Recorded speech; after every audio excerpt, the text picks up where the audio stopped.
今天够嗨吗？我今天太嗨了，精神看起来是挺饱满的。那你准备好鱼跃龙门了吗？哎呦，鲤鱼跃龙门刚好是我的最厉害的关卡。要不要今天刚好发瓜哥来吧？哦，来，珍珠板拿进来，上道具。诸位，下面一位。哎，加码喽！没有，你误会了。够嗨是 go hiking 去践行的意思，鱼跃龙门则是我们这次要走2条步道，一条是鱼的步道，另外一条是龙的步道。哇，真的是鲤鱼跃龙门哎！这样代表我走完这步道是不是就像鲤鱼跃龙门一样蒸蒸日上，平步青云，事业发达？最近很缺是不是？我太需要了，我也蛮需要的。那我们一起跃过去 ，Go hiking！ 这边有人类长寿3大秘诀：高氧，氧气非常丰富；是，再来是分多精，那水也很充沛吧，叫负离子。那这3样就是人类长寿3大秘诀，真的很适合 long stay。换一个视角的话，看到的真的就是完全不同的视野。我们真的就是被群山包围耶！张开双臂，然后把我们抱在湖中的感觉。但你怎么有越踩越快的感觉？哎，你脚痒是不是？可是我只是觉得是你一直在超过我哎。我觉得是你脚痒哎，我是没有想要跟你比啦。对，都是拖加速。我是没有什么想要比速度啦。哇，好美哦，艺术品。它是有一种花朵散菊花，对，菊花，对，它是用豆腐去把它切的，让你有菊花的错觉。我们这条汉龙步道哈，事实上是很平缓，它弯弯曲曲的龙哈，其实我们现在走在龙身上面，对，在龙脊上，对，龙头啊，龙身啊。我带思达来找你们家这个荣获了意面王的殊荣，又荣获了500碗当中的2碗，为什么没有红布条挂在外面？因为我们本身真的比较低调，比较低调哎。很低调。如果是我是那个老板哦，我从下南头交流道，我就会放意面王在这边，一路指引大家，对，一路指引过来，对。Go hiking， Go high！ 我们先从鱼的步道开始，来到的是鲤鱼潭。鲤鱼潭，那我们跑错地方嘞，我们赶快去花莲嘞。大家都知道花莲有鲤鱼潭，其实南投埔里也有一座鲤鱼潭。这里也有鲤鱼潭？正昌哥，是我们埔里的鲤鱼潭其实也是一个仙境、遗世独立的感觉耶。哎，对，所以你在这边的话，四面环山，刚好我们的前面是虎子山，也就是埔里讲的虎头山，就是台湾的地理中心位置，所以这里应该也算是台湾最中心的一个潭，算是台湾的心脏。对，我们来到台湾的心脏啊，确实埔里这个鲤鱼潭相对稍微陌生一点点，但是它的潭是天然的水源啊，这边是天然涌泉，那占地的话总共水的面积有19公顷，那一个我们有做环湖步道，总共有2.2公里，2.2公里，所以我们走在这边非常舒服。这边有人类长寿3大秘诀，那3大你知道吗？哪3大？一个高氧。氧气非常丰富，是，再来是分多精，那水也很充沛吧，叫负离子，那这3样就是人类长寿3大秘诀啊。所以常住在这里，我刚刚说有遗世隐居独立的感觉，真的很适合 long stay。对，而且这边超适合，就是你在这边可以好好的把自己放慢下来，然后把自己身体养好。所以来这边就你放开你在都市的感觉，完全。到我们这边可以享受这湖光山色。这边听说风水超好。对啊，是风水宝地，对不对？对。所以我们走一圈，这个步道又2.2，很亲民，很轻松，所以我们健行一趟也可以吸收很多的日月精华。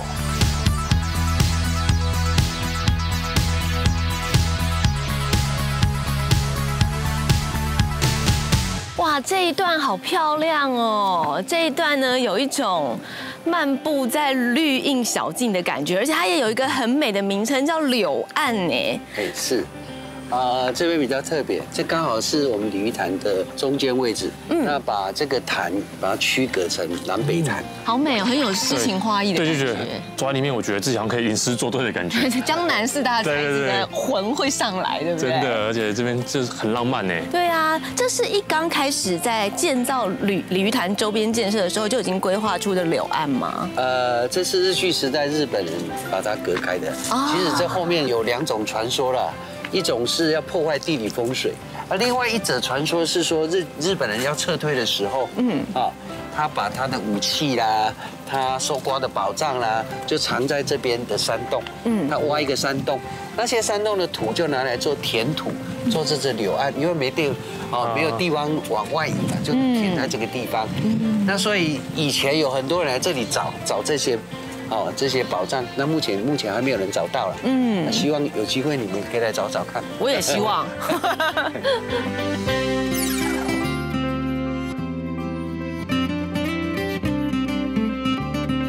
我们往前走，看到有很多的紫斑蝶，超多蝴蝶的。现在看，因为季节性的关系，现在算是少的。如果是大概8月份来的时候，你走过去，大概有100-200只会飞过来。这么夸张？那这个紫斑蝶是我们有在做复育。紫斑蝶它有一个习性，冬天它会往南部跑。对。那因为我们有一些它的食材，它爱吃的东西在这里，所以它就在这里定居。所以我们这边富裕很多的紫斑蝶。他们直接定居在这边了。那台湾的紫斑蝶比较特别，像我们这边大概有418种左右的蝴蝶。那这里可以看到将近有139种，左右可以看到这些蝴蝶的品种，将近1/3了。对，那早期埔里就是一个蝴蝶王国，大概很多人就是做蝴蝶的。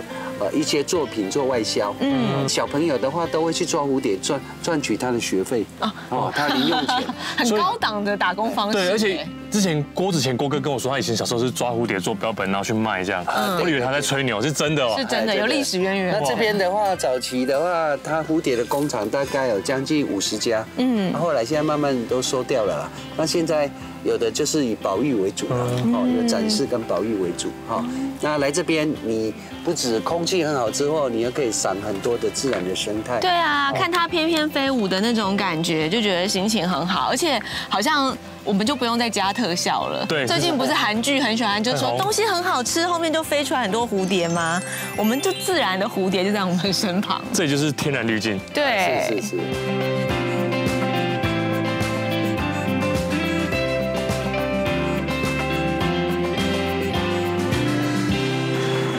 是用践行的方式就已经吸收到很多的日月精华了，但是单是这样远远不够。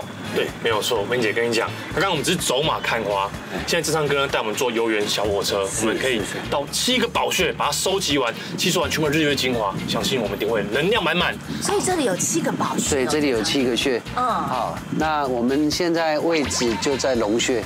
好，那这个南投县政府比较特别，它在这里设一个平台，那前面有个水舞，那未来它会在那边会放水舞，所以在这边就可以夜间可以欣赏湖光山色还有水舞的表演。所以我们一出发就先碰到龙穴，但这有一点点像是收集宝石的概念啊，对不对？其实一个环境里面，一个地方里面有一个穴就很不得了了。这里有7个，这个竟然有7个。好，那我们所在位置这边是属于阴穴，老鹰，有一只老鹰。那其实你早上来看的话，应该大概10点多，开始会有很多大冠鸠，会在空中飞。好，那这个地方因为后面这边就是要金阴山，那金阴山的后面就是地母庙，算道教一个很神圣的一个庙宇。好，那金阴山你如果远处看它像大鹏展翅，叫翅膀张开这个山形的地势，所以我们做一个意象，有一只老鹰有没有？在那个地方，这是比较特别的阴穴。好，那这个地方这边就叫蝙蝠穴。你知道蝙蝠都什么时候出来？晚上。晚上，所以这个地方它晚上就很多的蝙蝠，那比较特别的。那相传以前这边也有居民住在这个地方，到后来都搬走了。有此一说了，说因为蝙蝠是晚上出来工作嘛，对不对？觅食，那住在这边的人讨生活也是要晚上为主，所以到最后他们就不再住在这边了，往前面都只上大夜班啊。对啊。哇，这边有一只好可爱的龟意象，这个是最近南投县政府做的龟穴的一个造型。好，那这只龟穴也比较特别，为什么？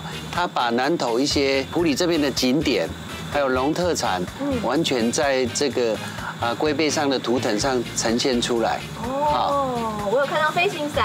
哎，对，有飞行伞嘛，哈。对。哎，然后，观音瀑布，有没有？好，米糕美食，好。然后有鲤鱼潭，好，那这个龟穴它后面有新做一个平台，那这边也是可以做休憩。那旁边有一个钟，有没有？有一个和平钟，啊，可以在这边敲钟，啊，可以在这边许愿，啊，这是谢武当时在做的一个美意啊，这边就是鲤鱼潭的主穴。鲤鱼穴，它是一个山形，就像一条鱼这样绕过来。那我们现在所在的位置刚好是在鲤鱼的口。那这边的话，还有一个登山步道，可以走到虎头山，就虎子山那边，可以欣赏整个埔里的景观。那之所以这边是主穴，鲤鱼穴是主穴的话，是指这个地方它是正中心的位置吗？是，还是说它在风水考量上有什么特别的意义？其实主穴的话，相传鲤鱼跃龙门嘛，对不对？那基本上如果主穴的话，那可能会有出王公将相，对不对？那不好意思，我就停在这不走。但是日据时的日本人就是特地做这个柳岸，什么意思呢？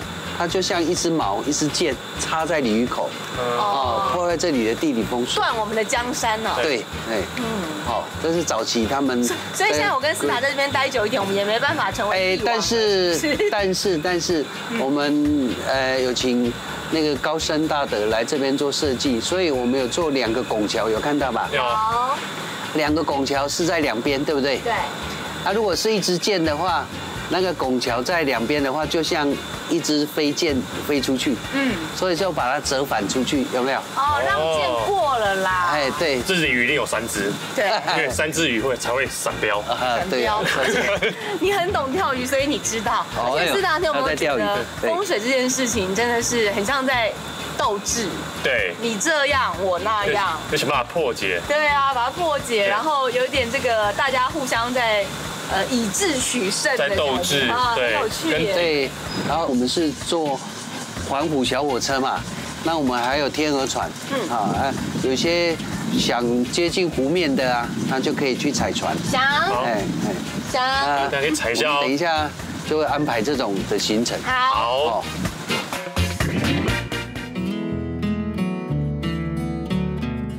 一个视角的话，看到的真的就是完全不同的视野。我们真的就是被群山包围耶！真的，这山就像是张开双臂，然后把我们抱在湖中的感觉。而且湖心出来的风真的都好凉快。对啊，因为我们平常都从岸上的视角，往湖里面看。我现在从湖里再往岸上看，是不一样的风貌，不一样的感觉。没错，悠悠闲闲的踩，真的是挺不错的。但你怎么有越踩越快的感觉？你脚痒是不是？可是我只是觉得是你一直在超过我，是这样吗？对啊。我觉得是你脚痒，我是没有想要跟你比啦。都说加速。我是没有什么想要比速度啦。这不是这样子玩的吧？那你先停下来啊，你先慢啊。那你先慢一点。你干嘛超过我啊？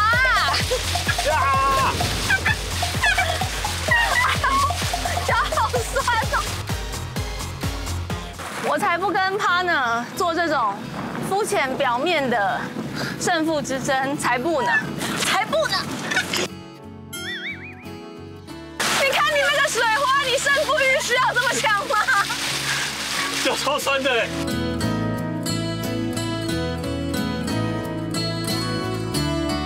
为什么踩个天鹅船也要输赢？不是啊，姐突然跟我尬起来。我的胜负就被激起来了。脚好酸哦。不过还好，我本身就是旅游规划智多星，我安排我们今天入住的地方就在鲤鱼潭的湖畔旁边，而且呢还可以享受泡汤，好好舒缓一下我们的双腿。你看，就是这里。真的太棒了，我真的不能走再远了。你看走进来之后，这草皮真的超级大，他们很奢侈，他们留了非常广阔的自然空间给住客。对啊，而且我们整个就是被大山拥抱的感觉。是，四周围都是山，这里好像一个盆地哦。我们好像在盆地里面，而且你看它的建筑啊，其实是跟自然非常融合的，它没有盖得很高。它也不是盖得方方正正，是有点参差起落、高高低低，色色调很温和，高低呢又跟后面的山形有点相呼应，有没有？很用心哎。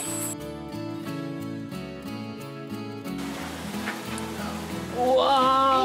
它的室内跟户外是不太一样的感觉。它的户外在建筑上面给人一种很崇尚自然的风味，但是走进它的室内拉比之后，有一种很融合现代的感觉耶。就是很典雅温馨的感觉。就是其实我刚在外面看不出来里面是这种布置，对，完全颠覆我的想象。采光也非常的好，但它还是有很多小细节。你看旁边这有没有很艺术感？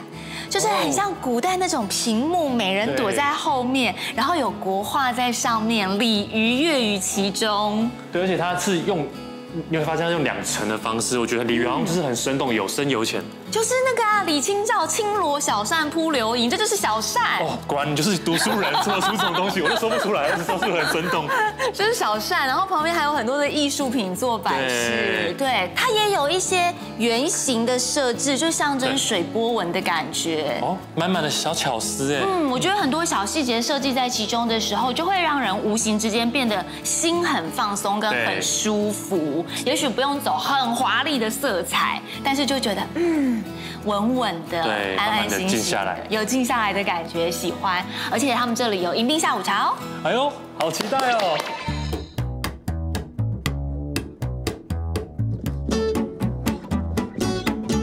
我以为他们的迎宾下午茶只会是简单的2、3块蛋糕，没想到是一个双层的英式下午茶。这真的完全就是我们去下午茶店吃的整组英式的一个 set。对呀，我觉得最棒的地方是它连甜品、咸品都融合了很多在地食材在里头，就是对在地的支持。比如我面前的这个百香果塔，一般我们吃英式下午茶的时候，可能吃到水果塔会比较多一些，或是蓝莓塔。百香果我觉得比较少，主要就是因为埔里这边有产百香果。就是在吃百香果本人啊。哦，真的吗？非常浓郁的百香果本人，它上面还有加一些白玉珍珠，所以吃进去之后会有百香果籽籽的脆脆，也会有白玉珍珠的 QQ。哇，听起来就很棒。喜欢。那我来试试看我这个。你吃咸点？对，这是咸点，但是香菇美人腿披萨。啊，美人腿也是埔里特产。香菇他们这边也产香菇。对。所以有2个埔里的特产同时放在披萨上头。它这个披萨它是因为香菇比较软一点的口感，可是刚好美人腿就补足它那个脆，就让你吃起来很有层次，一软一硬。对。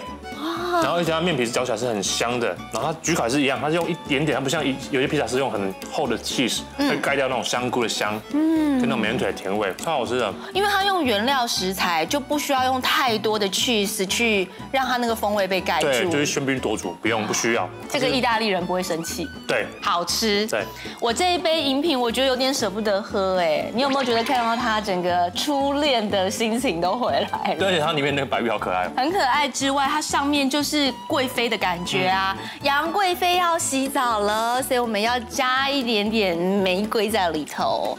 那里面的玫瑰花瓣也真的可以咀嚼，因为呢，埔里在地的玫瑰，尤其是我们鲤鱼潭附近酒庄旁种的玫瑰，它是有机玫瑰甜，所以可以直接吃。这是艺术品的感觉。艺术品啊，好舍不得喝哦。玫瑰香气太棒了，我觉得这一杯拿来配英式下午茶刚刚好，因为它很解腻。你知道玫瑰就是清香清甜，然后会让人有一点放松舒压的感觉在。我真的瞬间会有一种贵妃感，因为你知道贵妃永远都是放松的、优雅的，所以喝进去的时候觉得哇，整个人好 fresh 哦，我喜欢这一杯。哇，它第一口下去，整个百香果的香味，它直接直冲我脑门，就是很浓郁的百香果味。然后水是搭配我们这边的温泉水，喝起来又是会回甘。哦，因为温泉水是软水。对，所以喝起来搭配起来好棒哦。然后而且它里面还有点柠檬的香气。对，就是你闻起来整个是非常顺口，很适合夏天的时候来一杯。哇，我们2个这个饮品都各自很搭配我们2个的口味耶，喜欢。哦，我喜欢它的地毯呢，它的地毯是是这种水蓝色，也是很波纹的感觉，有渐层的，它是跟整个水色相呼应的，所以好像我们从外面欣赏了水色，走进来，地面就有水色的延伸感。而且我觉得它这个空间真的是非常的明亮通透，一进来是哇，可以直接看到这个湖景。对，哇，而且因为它有透明玻璃落地窗的关系，所以你就会觉得说，好像整个空间是延伸到外面的，舒服。对啊，还有一整个吧台区，太奢侈了吧？来，慧玲坐。啊，坐。今天当自己家坐。CEO 对，这边就有点大老板开会的感觉。对，CEO 今天有一些生意想要跟我们聊一聊。后面的行程排的怎么样？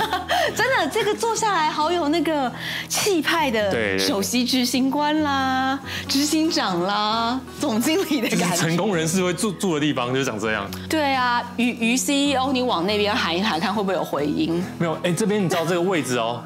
已经比我现在租的房子还大。真的还假的？对啊。你生活的有这么简朴吗？我现在住十几平而已啊。其实差不多就这样子啊。好像也是哦。对啊。对耶，就一个客厅，但是还没看卧房啊。我们，这不是卧房啊？这不是卧房，这只是客厅而已。所以客厅就比你租的房子还大了。我们去看一下卧室。卧室也很宽敞哎，我以为进来卧室之后只会是一张床，可是它卧室这边一样留了沙发区，对啊，休憩区，就让你随时可以坐下来欣赏湖景。哇，喝个咖啡看湖景多棒！我觉得这个房间让我有一个感觉，就是从客厅到卧室都有一种你能坐就不要站。而且很舒服哎。对，因为它客厅也有大沙发，房间也有沙发，然后都临窗景，所以我们就是能坐就不要站。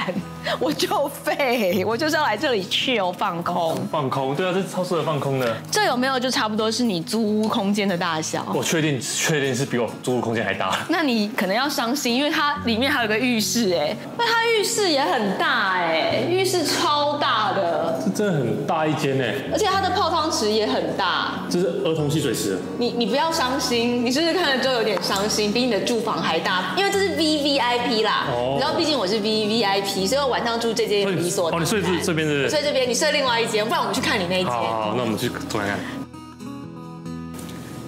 哇，师大这间好像也非常宽阔耶，怎么会如此的宽敞？这里真的是很大哎，好舒服哦，好棒哦，今天可以睡这里。这一间的风格我觉得不太一样，跟刚刚。对，完全不一样。它有一些很细致的艺术的感受。你看，像这个也有一点点复古窗花感，或者是床头有一些藤编的装饰，对，藤编装饰。它墙边也都有压一些玫瑰金的压条，就是点缀这样。对，就是你觉得好像有点朴素，可是又有点奢华的感觉在里面。对啊。那最重要的温泉会馆要看一下。哇，它的泡汤区视野太好了，而且也很大。对。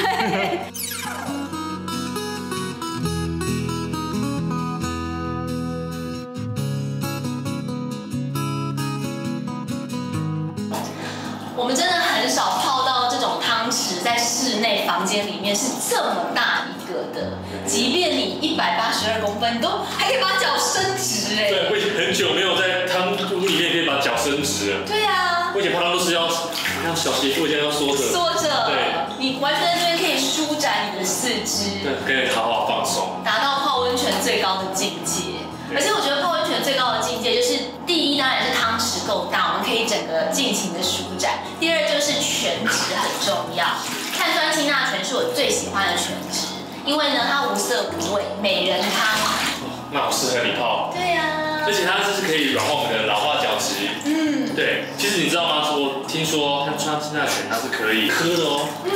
因为它的水非常丰富的矿物质。对，而且它是碱性水。对，还有了，我们在这里泡汤有2个泡汤最享受的原则，一个就是大小，另外就是泉质，还有它再加了第3个加分的地方就是风景。真的是太幸福了！我以为在国外才有这种可以边泡汤边看湖景、看大山那种感觉。对呀，你看我们在房间里面，在汤池里面，我就看到飞鸟从鲤鱼潭湖上这样翩翩飘过，看不腻的山色和水色，哎。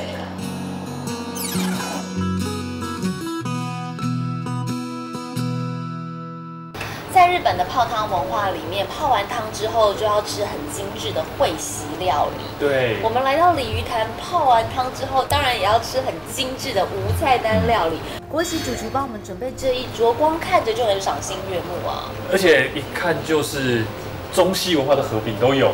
算是有点无国界，无菜单，都是很多精致创意融入在里面的。那这些菜色里面有没有哪一道是最费工的？因为我觉得每一道都看起来很精致。对，就你们面前这一道，需要师傅10年的刀工才有办法呈现这样子的效果。10年？对。开中来看一下，哇，好美哦！一开中就觉得是一个艺术品。它是有一种花朵散，菊花，对，菊花，对，它是用豆腐去把它切的，让你有菊花的错觉。哇，如果我切错了就毁了。对，那一开始在练习的时候，可能说切个10几块，可能有一个成功就算不错了。几率这么低？对，刚开始在学习的时候，那其他的豆腐都只好那就做员工餐，对。也不会浪费啦。员工吃了太多的豆腐，看到豆腐都会怕。那学徒每天都要这么切，切。哇，这套舍不得把它破坏。对啊，很多客人都是这样。我是要从正中间下手的，我真的下不了手哎。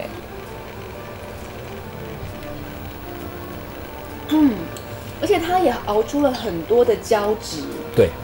喝进去之后，你有没有觉得嘴巴有一种？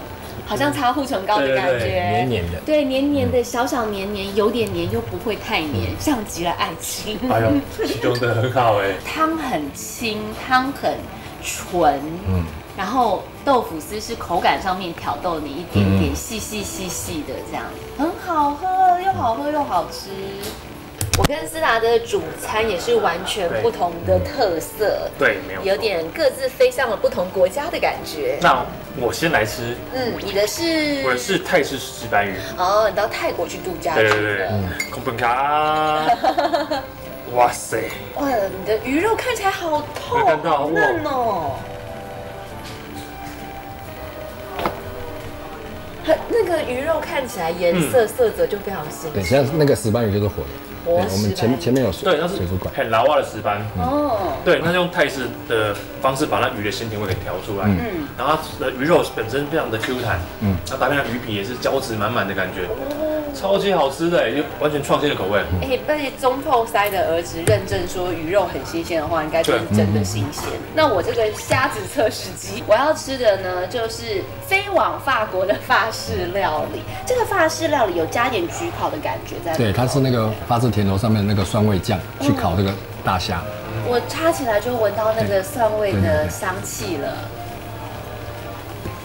哇，虾子很脆，很 Q，很扎实，有运动，有 hiking。而且呢，师傅你的大蒜酱调的好好吃哦，因为这个大蒜酱它有大蒜的那个香气跟浓郁度，可是它完全没有大蒜辛辣或是呛鼻，对，就它完全去除了台式用蒜的那种手法，变成是一个很温柔的铺面铺在虾肉上头，而且焗烤很薄一层，非常恰好的帮我们提出了虾肉的那个味蕾，你让你的味蕾开了，更想要去感受跟享受有法国的感觉，但是虾子本身的 Q 弹跟虾肉的甜都没有被遮住，这个薄度我刚吃下去有赞叹到，好好吃。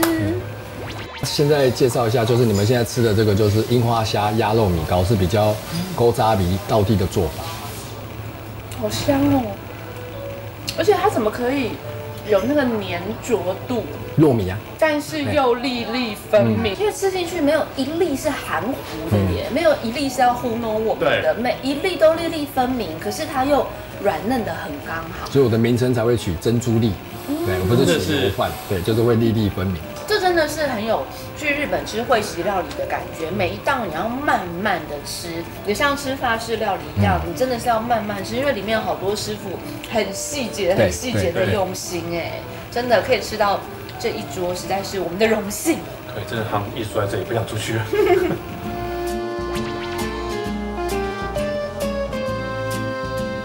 那我这个鸡汤是鸡肉炖到就是它很软烂，就是它很嫩很入味，可是它不会柴，因为本身如果是用老菜脯去炖鸡的话，鸡就很容易松软，因为它里面有酵素。对，老菜脯它里面放了30年，那里面的酵素是很足的。30年的老菜脯其实很珍贵。嗯，是的，你看这个胶质 ，Oh my god！ 这咬下去感觉还没吃人都漂亮起来了。真的耶。我真的没有喝过银耳汤是入口即化的。对，因为一般还是会有一点脆脆的口感。对，但它是真的是完全，我觉得有点像是那种优酪乳的口感。对，而且它的汤的部分，甜汤的部分是滑进我的喉咙里。它是用冰糖，所以不会死甜。对，就是一个淡淡的甜味，红枣的那个香，桂圆的香。对，但是一般我们就是说，哎，好像汤品很好喝啊，就是我们去喝它，我觉得它是自己滑到我的食道里，自己投怀送抱。对，自己投怀送抱过来的，好好喝哦，而且不腻耶，不会说因为它很浓郁，熬煮了很久就很腻，没有，它还是非常的清甜。因为我们这边也有办婚宴，我的客人婚宴我一定会推销，因为这是应景的嘛，早生贵子。每个客人喝的都是评价蛮高的。为了这个可以再结婚一次。对啊，下次结婚我也来这边办。是的，我们已经找到鱼的步道，在鲤鱼潭那边吸收了日月精华，因为那边风水宝地嘛。接下来我们要找龙的步道啦。龙的步道，那你怎么会带我来这边啊？这边有什么不对吗？这边就是个闹区，你是带我来逛菜市场嘛？这里会有步道？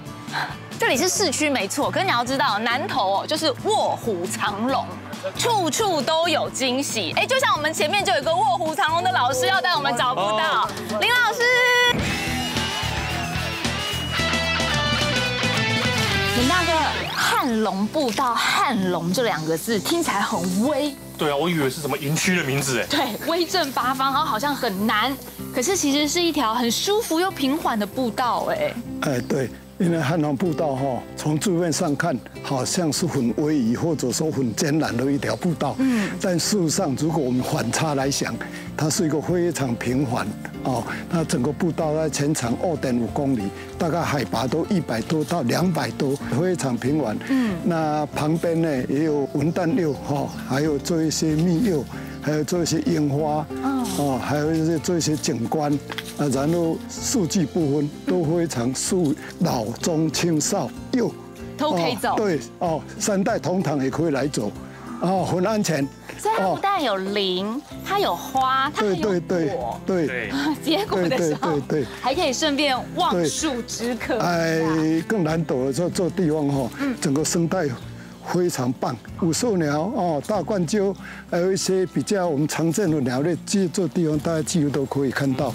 所以事实上是一种非常好的生态解说、环境教育，非常好一个整个步道，然后就像我们一种它弯弯曲曲的龙整个步道都很平缓。其实我们现在走在龙身上面，对，对，龙头龙身这边弯过来，弯过去，然后还再弯过去，还有就像龙在盘踞着的感觉啊。原来如此，所以我们现在就随着龙的摆动，对，一直弯来弯去。其实它旁边的是围墙，也蛮像龙，就是龙的鳞片的感觉。对耶，你想象力很丰富，是不是？有在观察？有。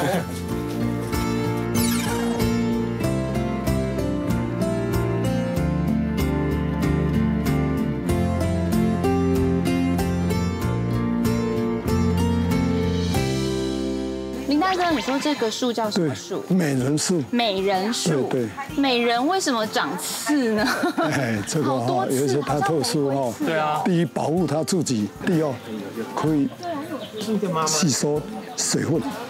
长刺出来多吸收空气它有特殊的功能所以美人不好惹，美人因为有很多人要亲近，对，距离感要保持，对，请保持距离。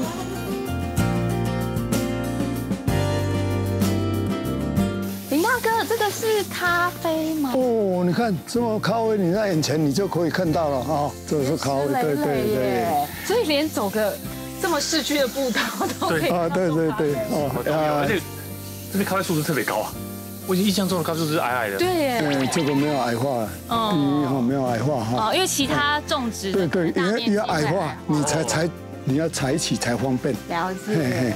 难怪我们南投不愧是盛产咖啡。对对对，尤其在鹿谷哈，我们小半天那地方哈，那咖啡非常有名哦，而且参加平等的、评比的。不产富饶啊！对对。我们一般俗称的米老鼠。那它的果可以吃吗？对，有没有像米老鼠？你注意看。有淡薄啊。淡薄哦，对。这个就很像了。这个很像吗？这个很像，这个比较像。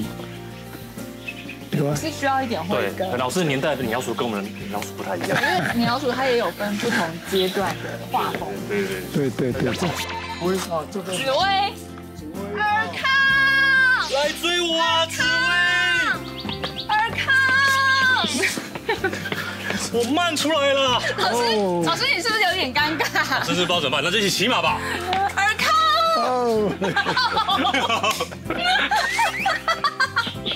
老师，代沟，跟老师说米老鼠嘛，看不懂一样。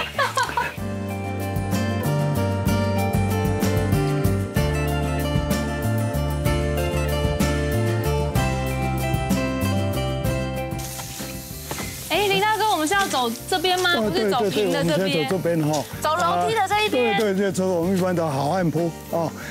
林大哥，你刚刚一开始的时候明明就说沿途平缓好走。对，老师的嘴骗人的鬼。老师要练北音哦，汤哦。不会啊，这个骗人的舌头会长长。所以你觉得你讲话很实在，是不是，林大哥？不会哈，这个事实上哈，这是我们最后一个挑战。但是这个挑战哦，比起大坑那些步道更容易了。哦，才豆定米缸。你的标准是这样了。哎，对，所以哈，大家可以哈来到这地方，而且哈可以到玉京大学，很快就可以到玉京大学。哦，虽然有上坡，可是短的，对，一个挑战啊，一个小挑战。是因为登山界3大谎言啊，对，2个弯就到了，啊，都是平。下车走就到了。对，然后很快就到了。啊，对。那因为林大哥，你刚刚已经骗了我们一次，说都是平路，现在你讲一下就到了，我也不知道该相信。待保留。对，待保留。这个大概哈，有时候可以善意的欺骗。你面不改色的在糊弄我们呢，林大哥，你真的假真假，我猜不透你哦。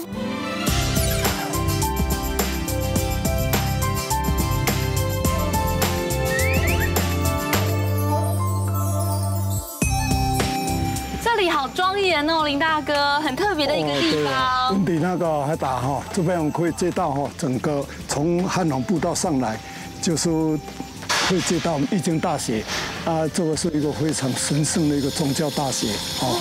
而且我不知道台湾有易经大学。对，我第一次听这里好壮观哦。哦，对哈，供奉我们那个禅祖啊哈，王禅祖师，还有一些我们宗教，还有九龙壁啊。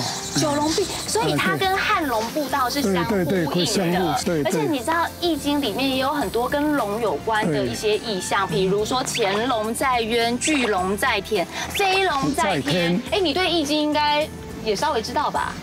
不瞒您说，我只听过飞龙在天，但是是我们民视的8点档。《易经》里面有八卦啊，八卦这个你应该也听过吧？八卦这个我就略懂，但是最近那个露露跟汉典结婚，这个我就真的没有察觉到啊。我说的是《易经》里面的八卦。《易经》的八卦里面像是天地雷山水火风水轴雷。对啊，对不对？老师都知道。还有卜卦那个嘛，对不对？老师对啊。那可能你也不太懂。哎，我也只是略懂，刚刚硬背的。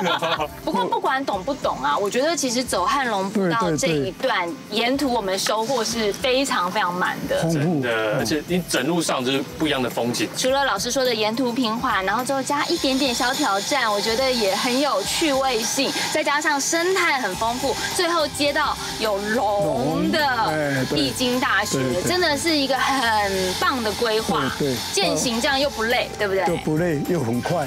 而且最后还可以获得一片这么棒的视野，把南投市啊、草屯啊，还有周边的乡镇一览无遗，收获满满。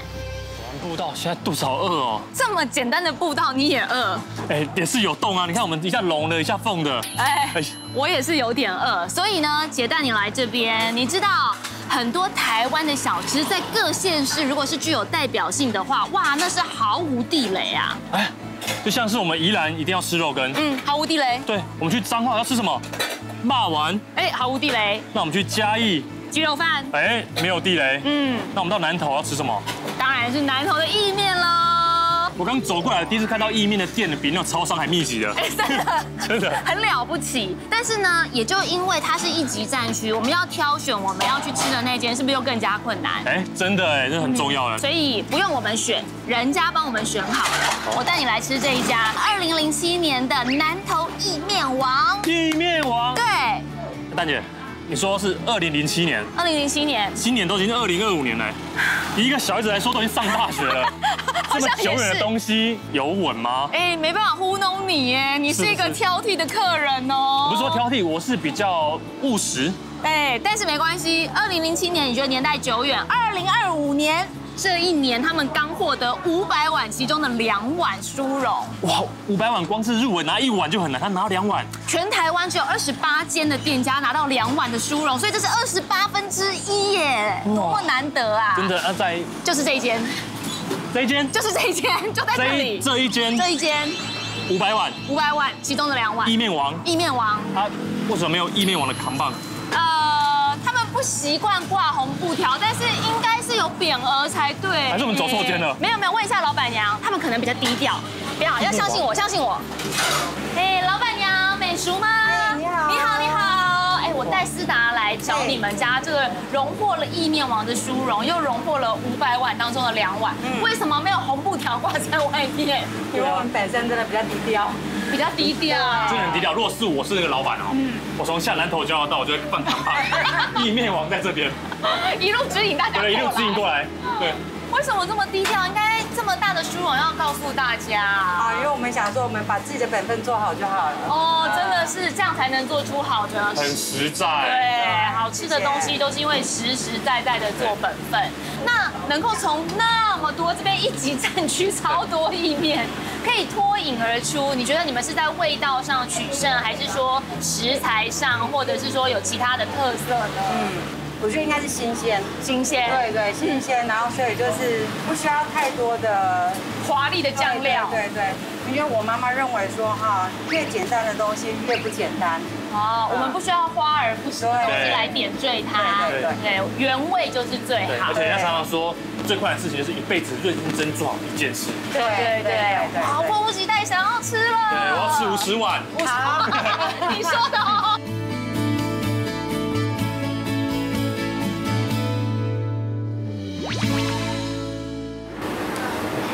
拌面就可以感觉得到，它这个手工面条真的很讲究哎，完全没有打结在一起。而且它是很 Q 弹的感觉。Q 弹哎，光用筷子夹它就有那种很扎实的感觉。而且一边看一边整个香气好匀哦，那个香气喷发出来。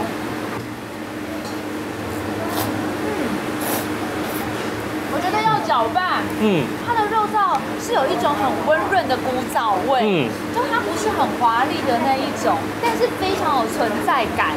对，我不抢戏，但是我的存在感让你不容忽视，就真的很香很香。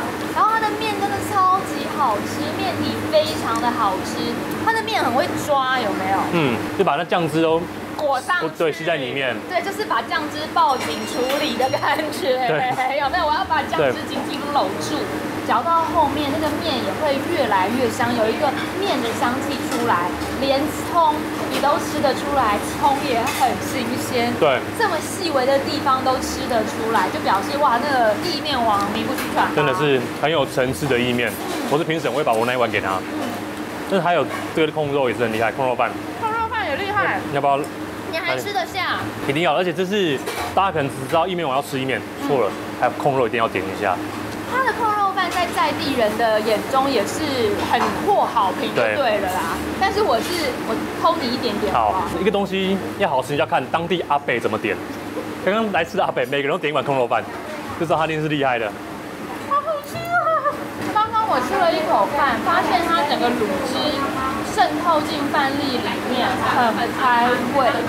即便是在夏天，你吃了你都会觉得说，哇，整个人心旷神怡，神清气爽。接着再咬一口肉，里面有够嫩，怎么会猪肉嫩成这样？我觉得它是非常有口感、非常 Q 弹的控肉饭，因为一般的控肉饭都会比较烂烂的，偏烂，对，卤的很烂这样，可它没有。没有。